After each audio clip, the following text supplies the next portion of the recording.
ಎಲ್ರಿಗೂ ನಮಸ್ಕಾರ. Welcome back to my channel. ಗಿಡಗಳಿಗೆ ನೀರು ಮತ್ತು ಮಣ್ಣು ಎಷ್ಟು ಮುಖ್ಯ ಆಗಿರುತ್ತೋ ಅದೇ ರೀತಿ ಕಾಂಪೋಸ್ಟ್ ಕೂಡ ಆಗಿರುತ್ತೆ. ಕಾಂಪೋಸ್ಟ್ನ ಯಾವ ರೀತಿ ಮನೆಯಲ್ಲೇ ತಯಾರು ಮಾಡ್ಕೋಬೋದು ಅಂತ ಇವತ್ತಿನ ವಿಡಿಯೋದಲ್ಲಿ ನೋಡೋಣ.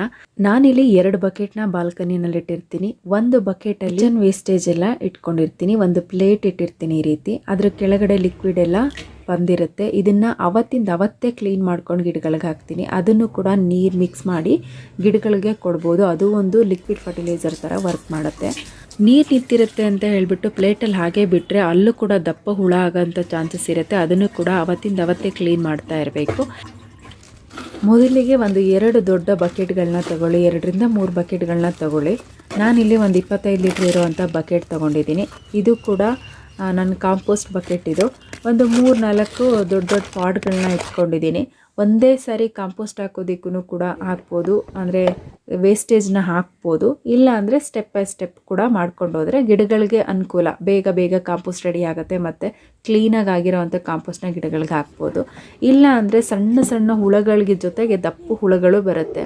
ಅದರಿಂದ ಗಿಡಗಳಿಗೆ ತೊಂದರೆ ಆಗುತ್ತೆ. ಮತ್ತು ಬೇರ್ನ ನೋಡಿ ಈ ರೀತಿ ಇರುತ್ತೆ ಹುಳ, ಬೇರ್ನ ತಿನ್ಕೊಂಡು ಬರುತ್ತೆ, ಗಿಡ ಗ್ರೋತ್ ಆಗೋದಿಲ್ಲ. ಎಷ್ಟೋ ಸರಿ ನಾನು ಕೂಡ ಈ ರೀತಿ ಮಾಡ್ಕೊಂಡು ಗಿಡಗಳನ್ನ ಹಾಳು ಮಾಡ್ಕೊಂಡಿರೋದು ಉಂಟು.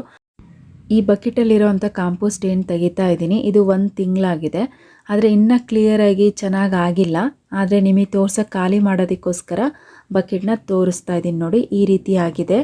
ಇನ್ನೂ ಒಂದು 2 ವಾರ ಬಿಟ್ಟಿದ್ರೆ ಇನ್ನೂ ಚೆನ್ನಾಗಿ ಆಗ್ತಾಯಿತ್ತು. ಹಾಗೆ ಇದನ್ನು ಡೈರೆಕ್ಟಾಗಿ ನಾನು ಗಿಡಗಳಿಗೆ ಹಾಕೋದಕ್ಕೆ ಹೋಗಲ್ಲ, ಎಲ್ಲನೂ ನೀಟಾಗಿ ಪಾಟಲ್ಲಿ ಸ್ಟೋರ್ ಮಾಡಿ ಇಟ್ಕೊಳ್ತಾ ಇದ್ದೀನಿ.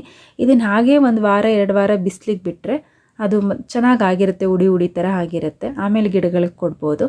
ನೋಡಿ ಎಷ್ಟು ಚೆನ್ನಾಗಾಗಿದೆ ಅಂತ. ಎರೆಹುಳ ಕೂಡ ಬಂದಿದೆ. ಎರೆಹುಳ ಇದೆ ಗೊಬ್ಬರದಲ್ಲಿ ಅಂತ ಹೇಳಿದ್ರೆ ಅದು ಚೆನ್ನಾಗಾಗಿದೆ ಅಂತಲೇ ಅರ್ಥ.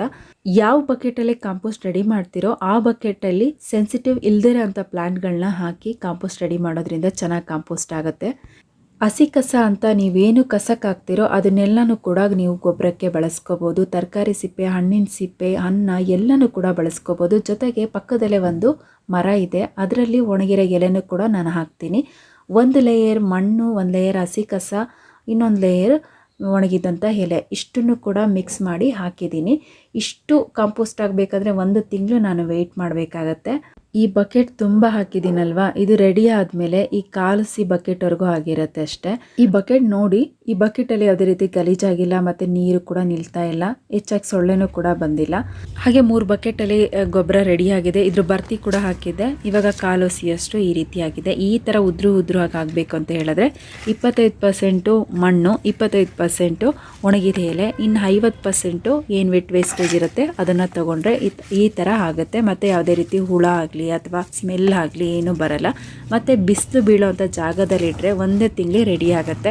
ಬಾಲ್ಕನಿ ಅಥವಾ ನೆರಳು ಬೀಳೋವಂಥ ಜಾಗದಲ್ಲಿಟ್ಟರೆ ಒಂದು 2ರಿಂದ 3 ತಿಂಗಳು ಟೈಮ್ ತಗೊಳ್ಳುತ್ತೆ. ಮತ್ತು ಅದು ವೆಟ್ ಏನಿರುತ್ತೆ ಅಂಶ ಅಲ್ಲಿವರೆಗೂ ಹುಳ ಬರ್ಬೋದು ಅಥವಾ ನೀರು ಲೀಕ್ ಆಗ್ಬೋದು, ಈ ಥರ ಎಲ್ಲ ಆಗ್ತಾ ಇರುತ್ತೆ. ಈ ರೀತಿ ಟ್ರೈ ಮಾಡಿದ್ರೆ ನಿಮಗೆ ಯಾವುದೇ ರಿಸ್ಕ್ ಇಲ್ಲದೆ ಮನೆಯಲ್ಲೇ ಒಂದು ಒಳ್ಳೆ ವರ್ಮಿ ಕಾಂಪೋಸ್ಟ್ನ ರೆಡಿ ಮಾಡ್ಕೋಬೋದು. ನಾನಿಲ್ಲಿ ರಿಪೋರ್ಟ್ ಮಾಡ್ತಾ ಇರೋದು ಪನ್ನೀರ್ ಪತ್ರ. ಇದರ ಕಟ್ಟಿಂಗ್ ಹಾಕಿ ಗ್ರೋ ಮಾಡಿದ್ದೆ. ಜೊತೆಗೆ ಕಾಂಪೋಸ್ಟ್ನ ಗಿಡಕ್ಕೆ ಹಾಕಬೇಕಾದ್ರೆ ಅದರಲ್ಲಿ ಮಣ್ಣಿನ ಥರನೇ ಹುಳ ಇರುತ್ತೆ, ಅದನ್ನು ತೆಗೆದುಬಿಟ್ಟು ಹಾಕಿ. ಅದು ಎಲೆನ ಬೇರನ್ನು ತಿನ್ಕೊಂಡು ಬರುತ್ತೆ ಮತ್ತು ಗಿಡ ಗ್ರೋ ಆಗೋದಕ್ಕೆ ಬಿಡಲ್ಲ. ಹಾಗಾಗಿ ಅದನ್ನು ತೆಗೆದು ಹಾಕೋದ್ರಿಂದ ಗಿಡ ಚೆನ್ನಾಗಿ ಬೆಳೆಯುತ್ತೆ. ಜೊತೆಗೆ ಎರೆಹುಳ ಇದ್ದರೆ ಅದು ಇನ್ನೂ ಚೆನ್ನಾಗಿ ರೆಡಿಯಾಗಿದೆ ಅಂತ. ಮತ್ತು ಅದ್ರ ಜೊತೆಗೆ ಸ್ವಲ್ಪ ಮಣ್ಣನ್ನು ಸೇರಿಸ್ಬಿಟ್ಟು ಹಾಕಿ. ಡೈರೆಕ್ಟಾಗಿ ಪಾಟಿಗೆ ಹಾಕೋದ್ರಿಂದ ಹೀಟ್ ಜಾಸ್ತಿ ಆಗುತ್ತೆ. ಕೆಲವೊಂದು ಗೊಬ್ಬರ ಸ್ವಲ್ಪ ಹೀಟ್ ಇರುತ್ತೆ, ಹಾಗಾಗಿ ಗಿಡಗಳು ಇಮಿಡಿಯೇಟ್ ಸತ್ತೋಗೋ ಅಂಥದ್ದು ಚಾನ್ಸಸ್ ಇರುತ್ತೆ. ಗೊಬ್ಬರ ಹಾಕಿ ಸ್ವಲ್ಪ ನೀರು ಹಾಕಿದ್ರೆ ಗಿಡ ಕೂಡ ಚೆನ್ನಾಗಾಗುತ್ತೆ. ನಾನಿಲ್ಲಿ ಒಂದಿಷ್ಟು ಕಟ್ಟಿಂಗ್ಸ್ ಹಾಕಿದ್ದೀನಿ. ಈ ಟೆರೆಸ್ ಮೇಲೆ ಇಟ್ಟಿರೋದೆಲ್ಲ ಕಟ್ಟಿಂಗ್ಸ್ ಹಾಕಿ ಬೆಳೆಸಿರೋ ಅಂಥ ಗಿಡಗಳೇ. ಸಾಮಾನ್ಯವಾಗಿ ನೀವು ಕೇಳ್ತಾ ಇರ್ತೀರ ಕೇರಿಂಗ್ ಯಾವ ಥರ ಮಾಡ್ತೀರಾ ಅಂತ ಹೇಳ್ಬಿಟ್ಟು. ಮನೆಯಲ್ಲೇ ರೆಡಿ ಮಾಡ್ಕೊಂಡಿರೋಂಥ ಗೊಬ್ಬರನ ಹಾಕ್ತಾ ಇರ್ತೀನಿ. ಇನ್ನು ನನ್ನ ಗಾರ್ಡನಲ್ಲಿ ಕೇರಿಂಗ್ ವಿಡಿಯೋಗಳು ಬರಬೇಕು ಅಂತ ಹೇಳಿದ್ರೆ ನೀವು ಹೆಚ್ಚು ಲೈಕ್ ಮಾಡಿದಷ್ಟು ನನ್ನ ಗಾರ್ಡನ್ ಕೇರಿಂಗ್ ವಿಡಿಯೋಗಳು ಬರ್ತಾ ಇರುತ್ತೆ. ಈ ಇನ್ಫಾರ್ಮೇಷನ್ ಇಷ್ಟ ಆದರೆ ಲೈಕ್ ಮಾಡಿ.